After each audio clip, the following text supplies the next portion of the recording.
Pseudo-influenceurs, vous comprendrez, mesdames, messieurs, et que vous comprenez déjà justement que nous sommes dans Éducation aux médias. Voici le jingle qui installe Marvin.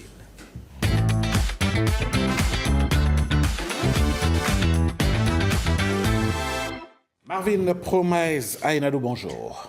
Bonjour Alain. Ce matin, c'est coiffure Cori. Oui. Elle se plaint qu'elle n'a pas son jus, mais je lui ai dit qu'elle nous a faussé compagnie la semaine dernière, donc je ne l'expirerai plus. Voilà. Ah non, la petite bouteille qui est là, c'est pour Karamat, mais Karamat est généreuse, elle va partager avec elle. Après. Ça, c'est clair. Bon, sinon, elle va boire du chapalo tout à l'heure. Ah, il y a du chapalo. Je vais encore apprêter ma tasse. Mais en attendant, on va parler... Ils ont dit moi. En attendant, on va parler de bad buzz et de pseudo-influenceurs. C'est ça. Bonjour tout le monde, bonjour chers téléspectateurs. Ravi de vous retrouver encore une fois. Alors, c'est quoi selon vous un influenceur, mes chers collègues? Celui qui influence. À l'école, on nous a appris qu'on ne peut pas définir un mot par le même mot. Alors, un influenceur selon vous, c'est quoi? Bon. Pour ma part, un influenceur, c'est faut pas nous faire la colle ce matin. Bon, non, c'est celui qui a un impact sur quelqu'un ou sur une communauté, sur une société, sur une personne. Quelqu'un qui impacte réellement. On peut l'appeler influenceur parce que, comme le mot l'indique, il influence. Maintenant, ça dépend de comment, soit positivement ou négativement. Moi, je pense que quand on parle d'influence, on doit pouvoir mesurer l'influence. L'influence doit conduire au changement de comportement. Ça doit être palpable. Si on doit juste surfer sur les émotions, parce qu'il faut dire, il faut faire challenge. Là, vous rentrez dans les commentaires. Là, vous rentrez dans les commentaires. Voilà. Ok. Oui. C'est la même perception? Bon, un influenceur, pour moi, c'est un peu comme un faiseur d'opinion. Oui. Celui qui donne qui montre le chemin, le bon chemin. Tout super. Simplement. Pareil. Je m'aligne. Ok. Super. Donc, comme vous l'avez si bien dit, un influenceur, c'est une personne qui peut changer l'opinion publique, qui peut, à travers ses actes ou des messages, en fait, amener des personnes à suivre une directive donnée. Et c'est comme on le disait la dernière fois, il y a des autoproclamations, il y a plusieurs personnes en fait qui mesurent l'influence au nombre d'abonnés ou au nombre de likes. Et moi, je ne vais pas les appeler influenceurs, je vais les appeler des créateurs de contenu à visibilité. Donc, ces créateurs de contenu à visibilité sont en gros des pseudo-influenceurs. Et aujourd'hui, en fait, il y a le phénomène qui façonne la jeunesse. Ils viennent sur les réseaux avec un nombre d'abonnés donné et ils se proclament experts, que ce soit en formation, que ce soit en médecine, que ce soit dans tout domaine donné, mais sans vraiment de preuves palpables sans de preuves éthiques qui dit en fait qu'ils sont comme ça. Alors, quand l'influence devient un métier sans règles, alors c'est une source de connaissances ou d'inspiration. Avant, l'influence, c'est une source d'inspiration et de connaissances. Il faut une expertise, il faut une rigueur, il faut une responsabilité morale. Aujourd'hui, n'importe qui peut influencer, n'importe qui peut sembler influencer. Parce qu'ils ont confondu en fait le nombre de likes, la visibilité à l'influence.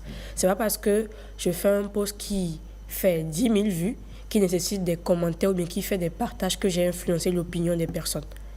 Donc, il y a ce mélange entre visibilité et influence qui se fait actuellement. Quand est-ce qu'on peut constater leur influence? En fait, on devient influenceur quand on devient un modèle pour les personnes. On devient influenceur quand, comme je le dis, en fait, on arrive à impacter l'opinion des gens. C'est-à-dire, je suppose qu'il y a de bruit sur les réseaux sociaux actuellement et M. Alain étant, je vais dire, actuellement un grand cadre, il se lève, il dit stop, arrêtez de faire ce phénomène-là, arrêtez de partager des contenus sur tel fléau. Et que dans les minutes à suivre, on observe en fait qu'il y a eu effectivement cessation en fait sur le fléau. Monsieur Alain est donc un influenceur. Donc il a changé l'opinion publique. Mais quand en fait il y a des actions ou des phénomènes donnés et des créateurs de contenu viennent sur les réseaux pour activer, pour enflammer, ajouter de l'essence au feu, ce sont des créateurs de contenu qui veulent surfer sur du buzz pour faire de la visibilité. Donc ils ne sont pas des influenceurs, ce sont des pseudo-influenceurs. Alors, c'est comme je l'ai dit, il existe en fait, pour exister en ligne, beaucoup de jeunes créateurs utilisent la logique du fait du n'importe quoi pour C'est ça. tant que ça buzz. Et ceux qui viennent s'insulter à longueur de journée sur les réseaux sociaux, là, on peut les appeler aussi des influenceurs. Non, ils n'influencent en rien. Ils n'influencent personne. Ils n'influencent en rien. Compte bancaire. Parce qu'aujourd'hui, quand je surfe sur le TikTok bénin, c'est la grande partie que nous mangeons quand on passe du temps dessus. Hein. C'est ça. À moins que je me trompe. Hein. Des propos obscènes, des vulgarités à longueur de journée. Leur vie privée. Moi, je dis même qu'il n'y a que des créateurs de contenu, quoi. Il n'y a que des créateurs Oui. de contenu, ils n'influencent en rien, ils n'influencent pas en fait directement l'opinion des personnes. Mais la seule chose que moi je fais remarquer, c'est que à travers ces créateurs de contenu, en fait, il y a une toute petite branche d'influence, mais de l'autre horizon. C'est-à-dire que quand on vient sur TikTok, maintenant, on voit que les Béninois ici, il ne faut que s'insulter. Quand il y a une action qui est nationale, en fait, ils ne se soutiennent pas. Ils sont plus dans la destruction patriotique, en fait, que la solidarité. Ils influencent la vie, en fait, des personnes extérieures sur le Bénin. Donc, si moi, je suis en Côte d'Ivoire, que je vois qu'il y a, par exemple, le Guinness Record et qu'il y a des créateurs de contenu qui sont en train de parler de pas de solidarité, pas de communication bien faite, alors que c'est une action nationale qui vise à élever le pays. Je pense que là, ils sont en train d'influencer la perception extérieure que les gens ont du Bénin. Effectivement. Donc là, en fait, c'est pas une... Sans s'en rendre compte. C'est ça. Il faut dire que tout est parti d'une grosse ignorance. Hein. C'est-à-dire que quelqu'un a fait preuve d'une vacuité qui ne dit pas son nom pour dire que pour participer à un Guinness World Record, ce n'est pas une désignation. L'État ne vient pas dire, Madame Danante, vous parlez bien, vous êtes jolie à la télé, vous allez nous représenter. Non, c'est Heureuse qui dit, bon, dans tel domaine, je décide de faire tel défi. C'est personnel. Et vous remplissez les conditions au niveau de la plateforme de Guinness World Record et vous y allez. Personne ne désigne qui que ce soit. Vous envoie un message de confirmation. Tout à fait. Et que vous préparez tout le dossier et que vous mettez... Avec une date précise. Voilà. Mais on se lever pour dire que, bon, on aurait pu désigner tel ça veut dire que vous montrez à la face du monde que vous ne connaissez pas le sujet. Mais ils ne savent pas, justement, comme l'a dit Rose, ces gens-là ne savaient pas qu'ils sont en train de montrer leur faculté intellectuelle. C'est encore plus dangereux de ne pas savoir et de parler. Donc, ils impactent, ils influencent négativement la vie des autres sur le pays. Parce que Patrick a un avis sur la question. Oui, en fait, c'est qu'il faut toujours... Mon peuple meurt faute de connaissance. Il faut toujours des moments pour pouvoir réexpliquer aux gens ce que c'est.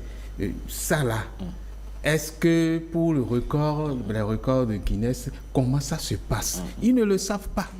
Ils ne cherchent même pas à le savoir. Si vous faites même des contenus pour ça, vous n'allez pas les voir là-bas. Vous allez passer pour des donneurs de leçons. C'est ça. Et c'est en ce sens que je dis bien que, en fait, c'est juste pour du bruit. Parce qu'une personne influente ou un influenceur allait chercher à comprendre c'est quoi un Guinness Record et comment on y fait pour y participer.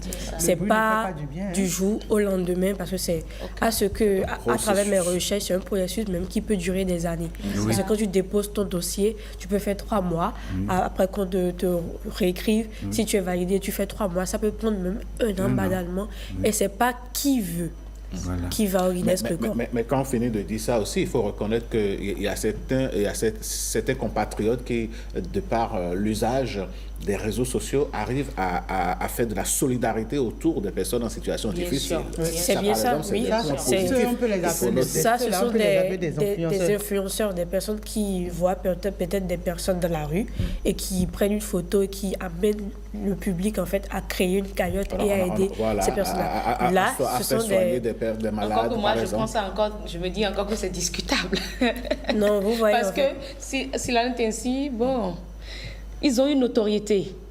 Mais est-ce que à ce point, parler d'influence déjà, bon. Si l'obligation se sent franchement obligée d'agir quand ils interviennent, je peux dire que là où il y a l'influence. Marvin, on va enclencher la dernière ligne droite parce que là, le temps... Elle a une autre ligne. Marcel,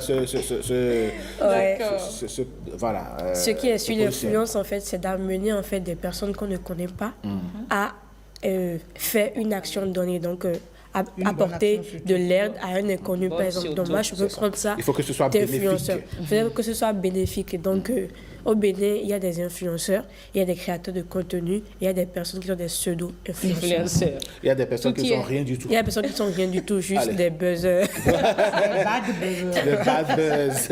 Allez, merci beaucoup, chers amis. Dernière ligne droite de cette émission, c'est la revue de presse avec